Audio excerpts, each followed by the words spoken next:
Okay, folks, we're back. We're going to do a little more formatting on our employee hours spreadsheet. And then after this, we're going to get down to what really makes Google Sheets a powerful tool that can be really useful, especially with things that involve numbers. But we want to get a couple more things knocked out, a little more of the kind of advanced features for formatting. So, first of all, before I get too far along, I want to add a column here that's going to be for salary. So this is going to be the weekly salary that these folks are going to get. So I'm going to go ahead and title that salary. And since it's one of our column headings, I'll make it bold and I'll also give it a background color again. I believe that is this gold right here. I'm a little bit off. It's that one. I also need to make sure that I extend our borders to make sure that I include that.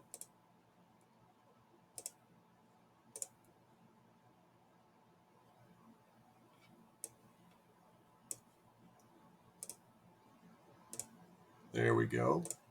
And that way I've got it all set up to go, and I'm going to give this a different color so that I can clearly see what's going on. I'm going to go ahead and fill that with something a little different, maybe like a blue. I think that would be good. And the other thing I wanted to do is select down here, and instead of changing the color of the background, I'm going to change the color of the text. So if I click here, I want that to be a bright red. I really want to know how many hours do I have for each day of the week. And then I'm going to want to know what the total salary is and the total number of hours that I've had people working. So I'm also, I want to make sure that all of these are bold so that whatever number is in there, I can see that I want that to be very clear and stand out. So I got some of that stuff done. And I also wanted to make sure that I shared that you can move things around. If you decided that you wanted Ronaldo to be down below Thiago Silva, then you can do that. It's not difficult to move those. You just click on a row, and then when you see the hand, you can drag it to a different spot. Same thing with a column. I could take column D and move it over here to that position. It doesn't make a lot of sense because the days of the week are off, so I'm not going to do that. I'll undo it. But I wanted to make sure I showed you.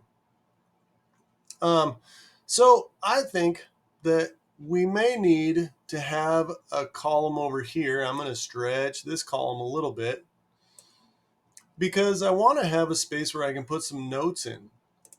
And one of the things that you sometimes see, and we talked about earlier, is that we get text that goes from one cell and rolls over into others. And sometimes people don't mind that. So if can't work next week due to vacation.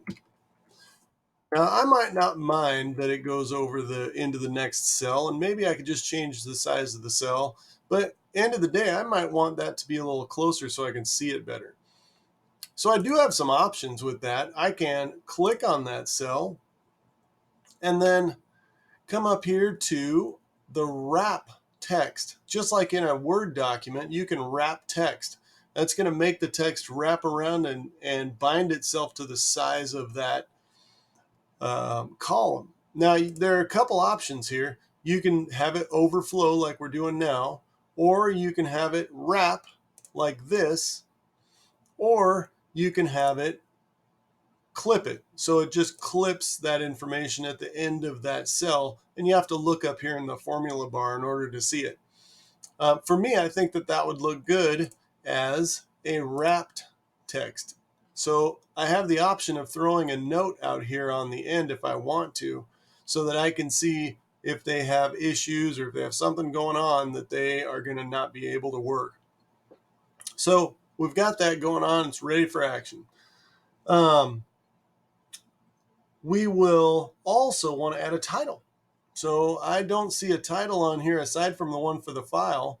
And I might want to print this or something like that. So I'm going to go in here and right click on the first row and I'll add a row above it that shares the formatting of the color when I do that, by the way, which can be handy.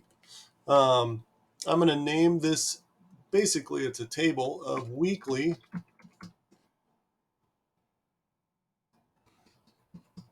employee hours.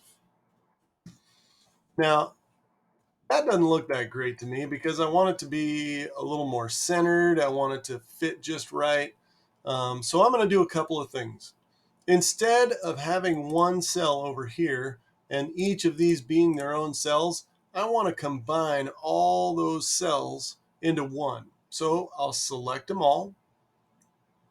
And then right here is the control for merging cells. So there are a few different types that you can do when you merge cells. Merge vertically, horizontally, or unmerge them. We're going to merge horizontally. So I click on that and it makes it so that it's just one big cell. And now I'm going to align that so that it's centered horizontally. And that puts it right in here. I think I'm going to change the size a little bit. I want to make sure that it stands out, and clearly that's the title of my spreadsheet. And now there's just one more thing that I really like to do to make sure that my spreadsheet is functional. One of the things that drives me crazy is when I scroll down, and we only have 6 employees listed right now, but if I were to scroll down here, I would want to be able to see these column headings so I'd know what day I was looking at, know um, what the titles of these different columns were.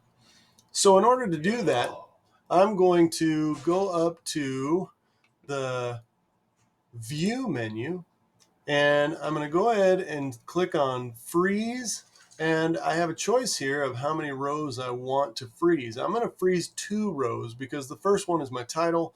I want to make sure that it's the second row also gets frozen. So I'll click on that, and now you'll notice when I scroll here that those stay in place. And I like that a lot. That for me is much more useful when I can see those column headings and be able to scroll. So those are the things that you're going to need to tackle next. I want to see all those things set up so that we can really get into Sheets and what it can do for us to make this really functional. So go ahead and knock this out, and the next step is going to be a big one for us.